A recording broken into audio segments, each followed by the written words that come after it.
बघूया आता रुद्राभिषेकाची कसा करायचा आहे. रुद्राभिषेकासाठी काय काय साहित्य लागणार आहे हे आता आपण बघणार आहोत.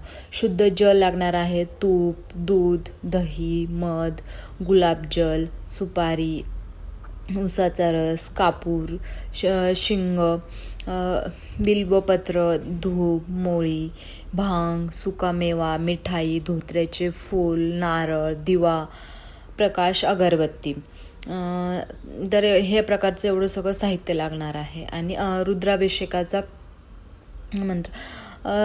रुद्राभिषेक पूजा शुक्ल यजुर्वेदी रुद्राष्टाध्यायामध्ये दिलेल्या मंत्रांनी हा केलेला जातो. परंतु जर तुम्हाला स्वतः घरी सोप्या पद्धतीने रुद्राभिषेक करायचा असेल तर रुद्राभिषेक मंत्र म्हणून हा एक मंत्र आहे. तो तुम्ही नित्यसेवेच्या पुस्तकामध्ये किंवा ऑनलाईन गुगलवरती